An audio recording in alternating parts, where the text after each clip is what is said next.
And the main problem that I had with his work is that what he wants to emphasize is the fact that beginning in the 16th century, there was in fact some slavery in Canada. Back as far as 1623, which I don't doubt is true, and I don't doubt that it was brutal. But it's really a break from the tradition that even, I guess I have to be old enough to have experienced this. A time when Canadians were proud of that British accomplishment. That a part of our identity as Canadians. Think about this. Think about losing this. Just objectively. Take whatever emotion or bias or prejudice or anger or frustration you might have about anything in this world. And just think about this as if it was a blank slate. A civilization rises to its highest point.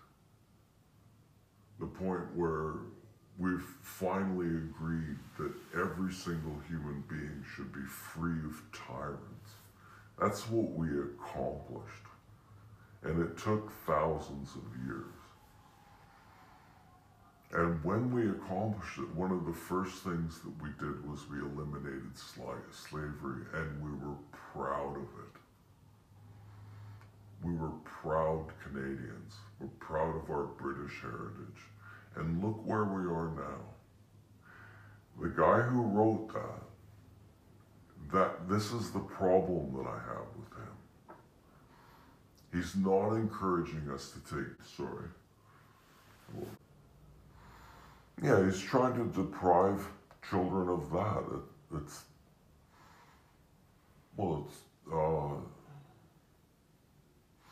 It's disgusting.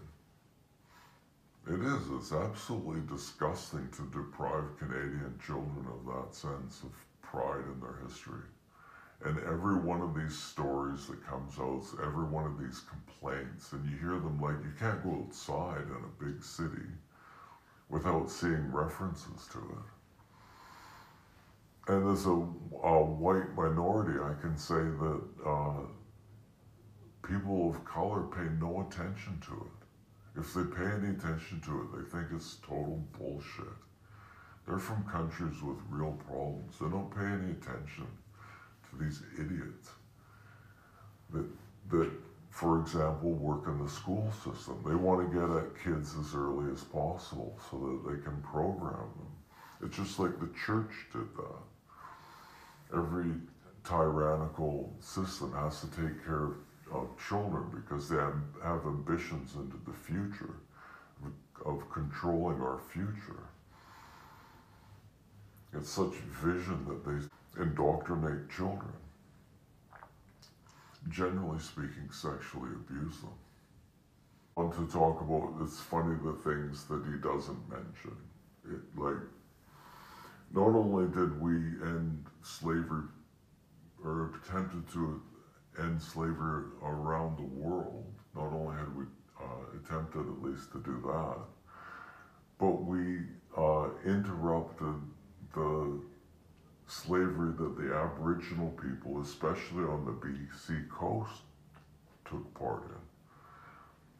These were major slave trading nations, or slave taking nations. I don't know how much they traded or if they traded, but these were nations based on slavery. There was a slave trade. I guess it takes a little while, so you have to say it over and over again. It was a slave trade that they had here, right? And the British stopped that. It's interesting, isn't it? Like, you can tell how tyrannized you are by how many interesting little things you don't know, right? Like, did you ever think it through that, yeah, it was the British that put an end to that? Or I believe, I'd have to look this up, but I think it was like witchcraft and cannibalism was a part of it.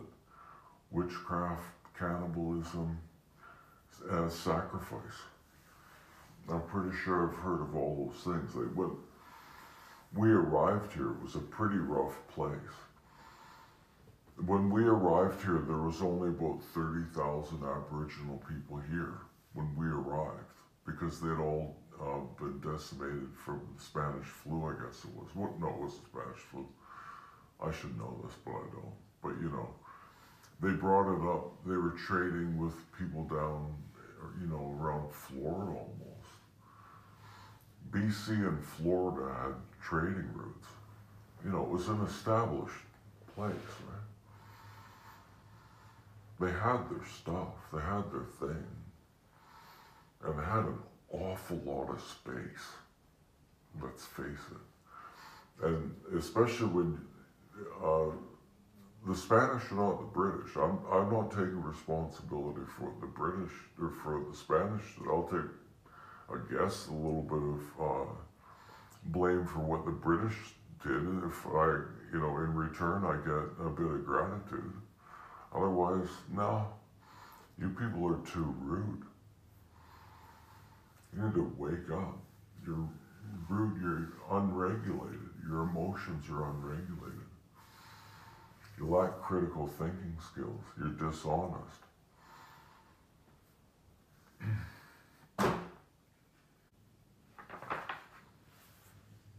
Yeah, so there was that. We put an end to that practice. We never, you know, get a plaque or any gratitude. No, it's never been mentioned. Like, that's absolutely amazing. There's no plaque. There's no mention anywhere. Nobody knows that we did that. We put an end to slavery on the West Coast. Shouldn't we know that? Like, especially if this guy, he wants to go back and look at the past, and he thinks that kids nowadays, like starting in elementary school, and he would start earlier, he thinks kids in elementary school should be studying the brutality that white people exercised on black people in the 16th century. That's like his kind of his one of his big causes. He thinks this is so important. And what he's doing is he's generating hatred. You can't scratch at the same wound for 1,000,000 years and not expect to create hate. He's attempting to create hate because it's what he profits from. He creates the hate and then he claims to be a solution to it. It's a total con game, totally wicked personality, in my opinion. If you're pushing that strongly for that to be happening to kids, and he'll be doing it to, they'll be going after kids in elementary school or as soon as they're born, right? The people who go on and on about decolonization and things like that, you know, the ones that are really nuts about it, man, they're dangerous. People should understand that decolonization is a concept that was developed by Franz Fallon in his book, The Wretched of the Earth. Look at the chapter on violence. This is the original text, and you see it in bookstores and stuff more often now. Decolonization is explicitly Marxist and explicitly glorifies violence. It glorifies violence. There's this one where it says, if they kill a white man, then they do things, they get rid of the white man, and they're born as human beings for the first time. Now that they attain like spiritual freedom by killing white people. It's like that. That's the origin of decolonization. And you can see how demented it is that we're connected now with the decolonization in Israel. We've had politicians in Canada talking about, and it was right after the attack. I had union people, a journalist, and a professor, I think that it was. And one of them, you know, the day after the attack, well, they all glorified it. That's what I'm saying. As soon as it happened, they were celebrating. Let's put it that way, they were celebrating. A lot of people were. People were, they saw what happened. They saw it. And they celebrated. This is barbarity. That's as close to barbarity as you get. What do you think? Those were real people that were treated in that way, and those are real people that were celebrating it. And I wouldn't be surprised if this educator was out celebrating it or sort of supported it or whatever. You know, it's time to quit fooling around with these people and just speak clearly, right? And you have to get around at some point to the idea that his efforts are directed at somebody. And they're directed like with pinpoint precision on me. It's my ancestors that are responsible for all the bad things. They're not responsible for anything. And they get paid for their victim status. They're pushing us around. They're bullying us around. And it's not even them, it's white people who are doing it mostly.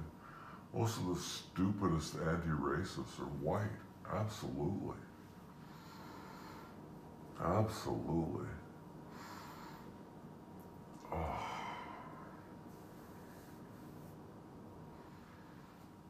Yeah, it's the point of it is to demonize, because this is what tyrants do. They demonize one group. If you feel that you've been treated so bad that now you're entitled to something, well then the people that have that thing, you're going to attack them. And then, like an opening volley is DEI policies. It's absolutely official, it's widespread, it's been going on for decades. White people are being deprived of opportunities and employment and education. That's massive discrimination. Like it's not, you know, this idea that, you know, maybe, you know, they want to someday treat us really badly. They're doing it already. Have been for a long time. Our history is being told from one stingy, nervous little perspective that really gotten irritating some time ago.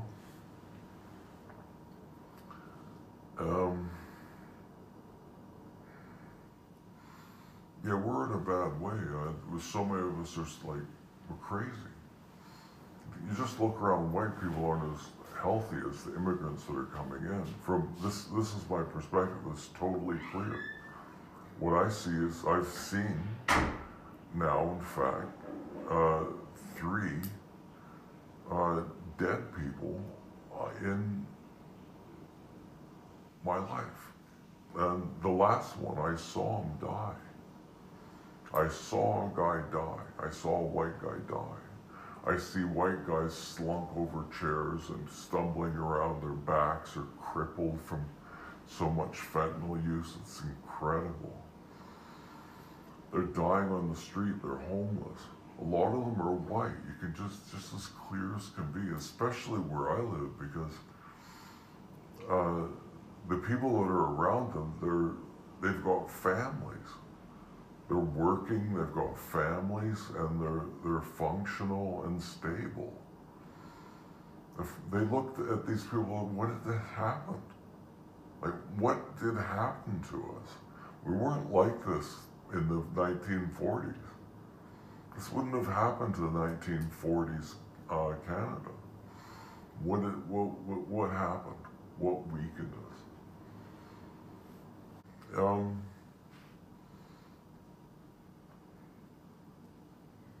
I think that the church burnings are ongoing. not only were they poorly covered, but they're ongoing. I think it was 45, quite often really uh, beautiful and well-loved churches in Aboriginal communities were burnt down. Close to 50. Big, beautiful churches burnt to the ground, destroyed. Another 50 others seriously vandalized. It's a massive attack. And they were pulling down statues of both queens. Queen Elizabeth, people were really sad to see her die. And these imbeciles, these ingrates, were out there pulling down her statue. I'm pretty sure that maybe this was John A. Macdonald, actually.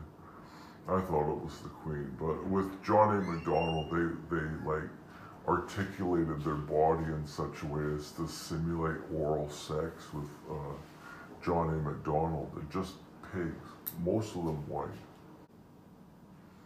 I gotta just read from this. All tyrannies start by inflaming resentment and promoting entitlement in order that some group or groups can feel morally righteous.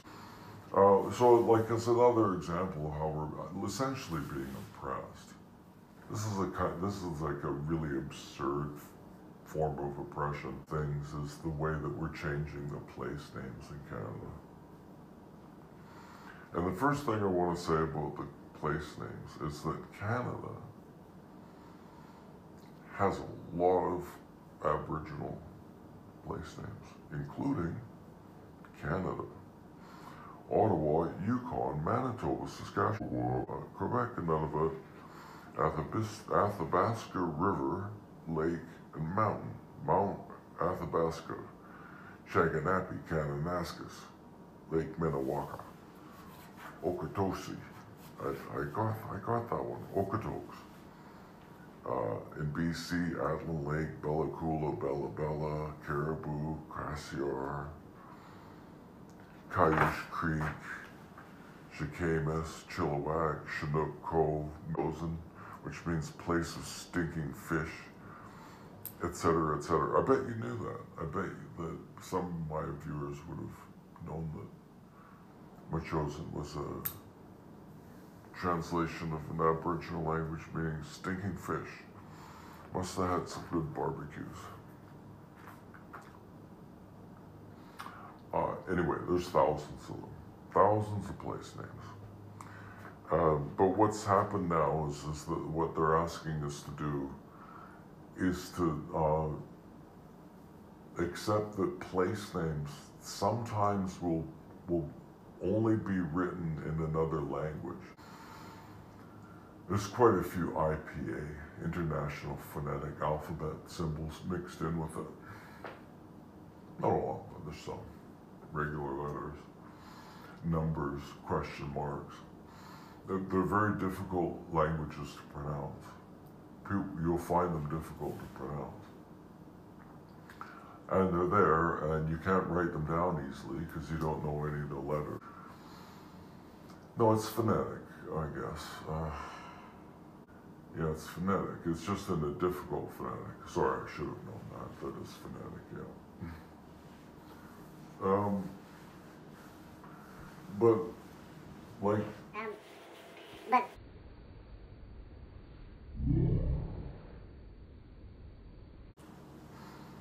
Normally you learn to, you hear a language before you learn to read it.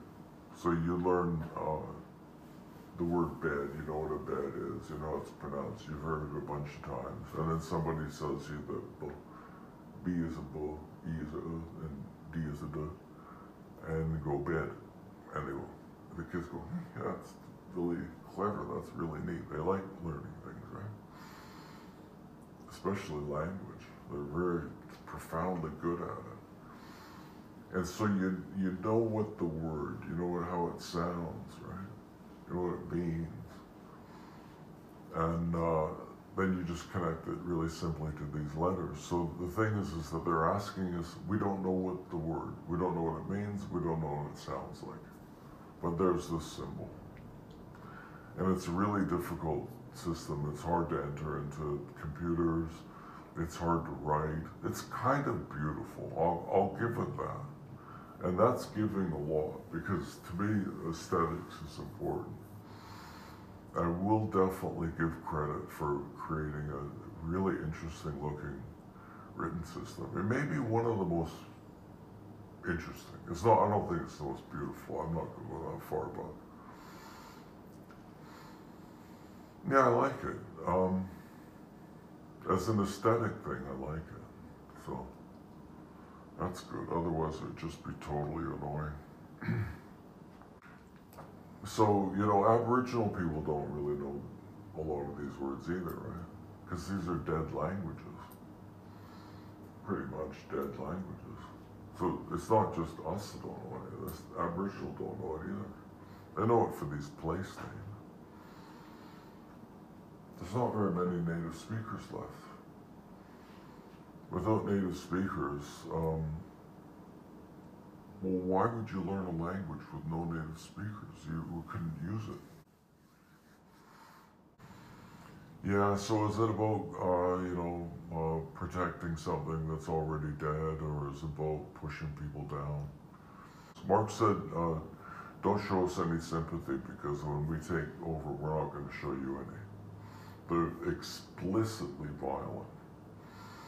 And now you've got some Aboriginal rights activists actually taking encouragement from the terror attacks that happened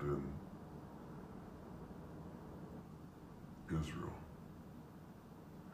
Which means that you've got people here who think that for the decolonization movement, what might be necessary and good is terrorism.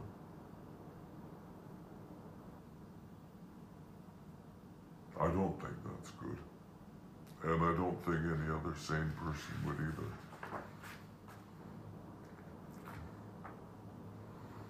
Anyway, it brings up quotes.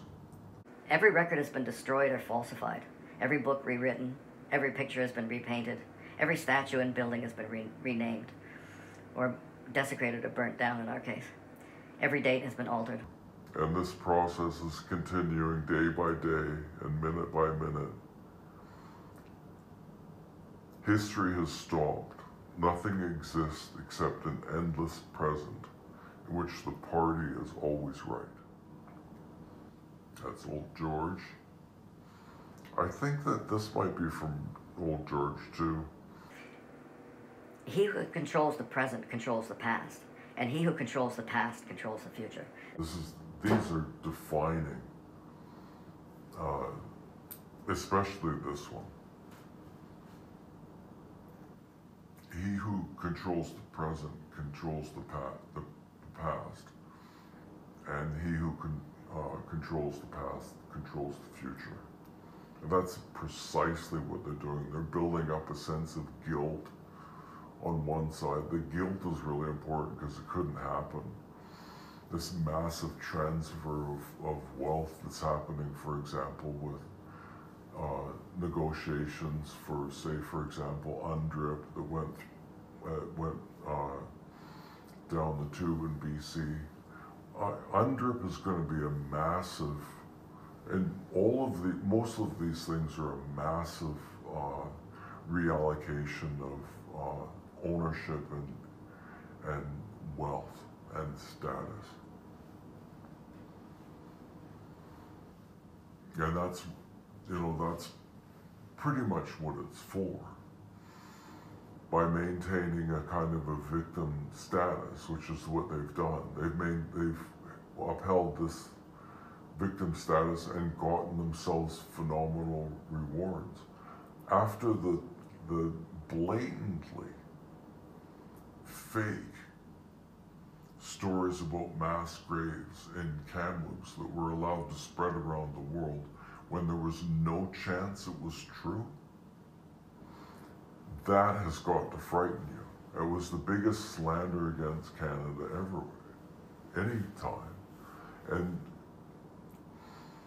nobody who knew anything thought it could have happened. You had idiots believing it, right? But the real experts knew it was absolute nonsense that we had murdered a bunch of kids and put them in a mass grave, is what they accused us of. And went around the world in like 25 minutes.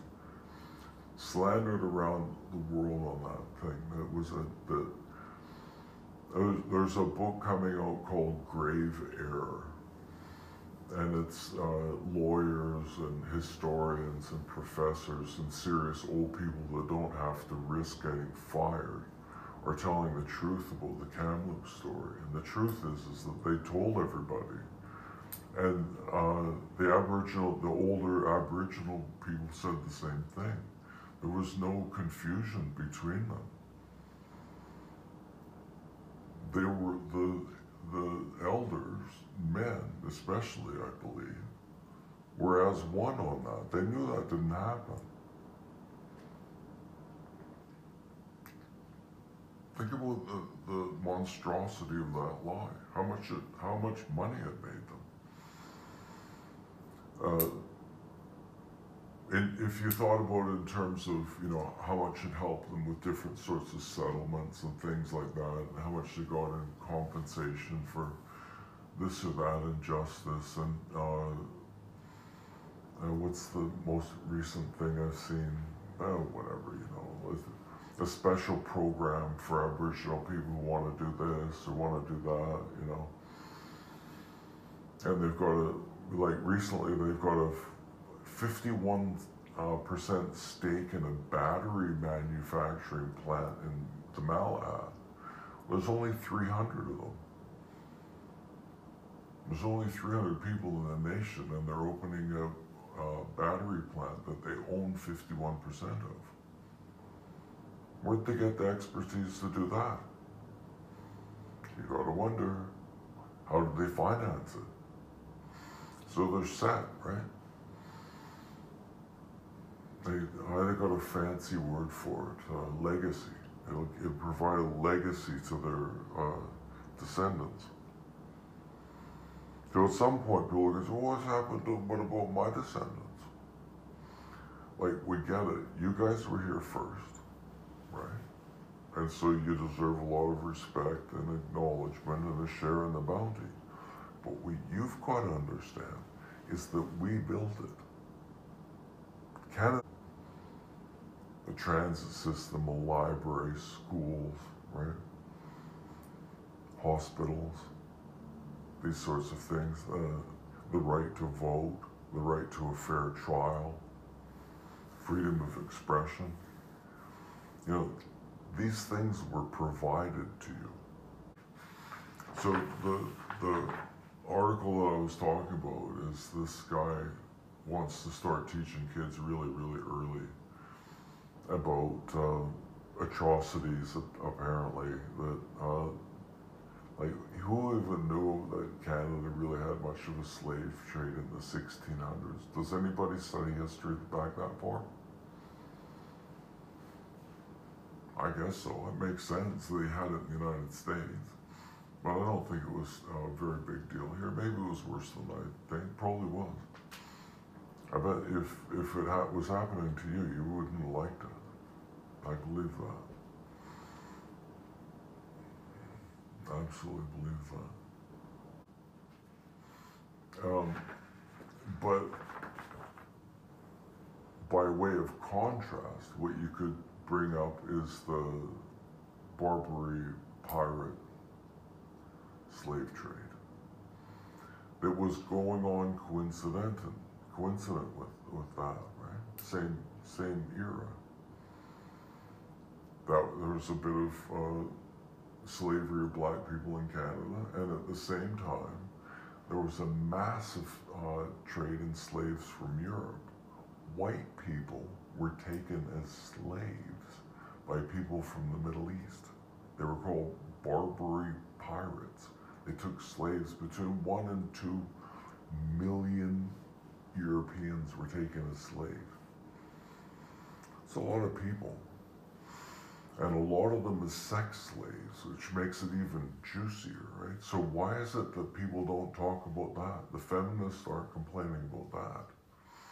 Look at all the sex slaves they took in the 16th century. Right? We don't know that because it contradicts the narrative that Whitey's the big evil. You can't have anything that suggests that anybody else did anything wrong or is just literally bad. The bad has to go squarely on us all the time, even when it's happening someplace else. Like the worst example of that is with kids being abused. You got all these people talking about missing and murdered Indigenous women inquiry, and they put on the orange shirt and all that, right? It's really about harm to kids and young women or whatever, right? That's what they claim to be concerned about. But if they were really concerned, why wouldn't they be actually trying to reduce the number of times that Aboriginal people do that to each other? White people aren't committing those crimes. They're committing them themselves. And we're taking responsibility for it. In the popular imagination, all these girls are suffering because of us, but the reality is that it's Aboriginal men doing that to them.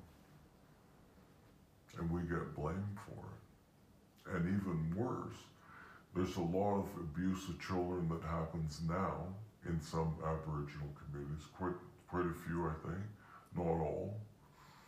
But it's a recognized problem. If you look at the medical literature, it's true that there are high rates of child abuse in some of those First Nations now. Why isn't the emphasis on that? Why are we talking about what happened in the residential schools, which happened a long time ago, and not talking about what's happening now? It's because you don't care. If you actually cared, you would care about what's happening to children now. That would be your focus.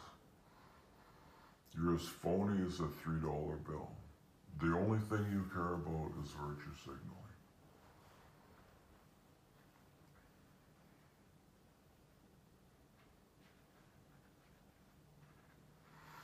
They push us down by insisting that they're going to maltreat our children. That's just a great way to torture someone. Authoritarianism is about sadism. So the things they do that cause you emotional and psychological distress, they enjoy. They're getting their rocks off. Forcing parents to really have very little alternative, but to send them to a school where the education that they get is extremely suspect. I did something. I heard that there were a lot of books in schools that had material that we didn't think kids should be looking at. I totally believed it, but I wanted to check it. So I did a bunch of research, took some time. I bought all the books and I read them. I looked at them myself. Absolutely, there's a lot of stuff in it that's inappropriate. You got to be kidding. Like, it's just beyond question. It's child pornography for children. Some of it is just outrageous. Okay, but I think I can distill it this way. I can say that here's how you know. Every single one of them says that watching pornography, as long as you don't do it too much, is okay. They all say the same thing. It's like they're reading off the same script, right? Yeah, pornography is okay, but it makes sure that, okay, so what I want to ask you is whether the hormonal system of an adolescent boy gives a flying flake what the suggestion is. he's going to see that material and he's going to feel a certain way. If you tell him, oh, don't watch it too much, he doesn't care. And you know that. And you know that. And they shouldn't be watching any.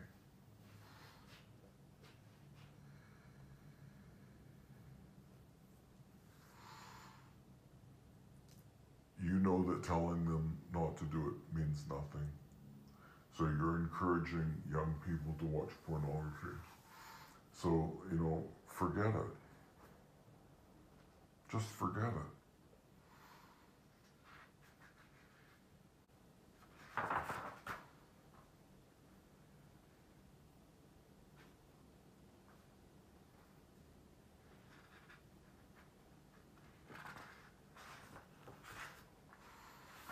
I think that's pretty much all I wanted to get to. That's not bad. Alright, adios. Sorry, I don't think that I've quite gotten to everything that I wanted to get to. Just as a closing comment, I would like to ask the guy who wants to teach children about colonial brutality in the 16th century, whether he would also approve of us teaching about the Barbary Coast slave trade in Europe. Let's face it, he's not concerned about Canada. Marxism is an internationalist movement, and this is cultural Marxism. What he's trying to set up is a situation in which white people feel so much guilt that they don't have the capacity to stand up for their legitimate interests. You're trying to create a situation where we're so dehumanized and criticized so often. There's so many people that have resentment towards us and feel entitled to what we have, that you don't want anything introduced into the narrative that might contradict this notion that white people are uniquely evil. That's what it is. And so, just as a thought experiment, why don't we make sure that kids in the first grade of elementary school is what you want, and earlier, in fact, that your political ilk would want to make sure that children even earlier than that are learning about this colonial brutality from the 16th century, just like they want kids that are 2 or 3 learning about all kinds of sexual things. Well, why don't we start introducing this notion that people of the Middle East were taking European sex slaves for hundreds of years, or the fact that the slave trade couldn't have existed without slave traders inside of Africa who were selling the slaves, or that the British ended the slave trade in British Columbia, the place where we lived. So let's just be fair. If we're going to introduce what you want to introduce, let's also introduce what we want to introduce, but not really, because we don't think kids need to be filled with this kinds of notions in the first place. So now I've said everything I wanted to say.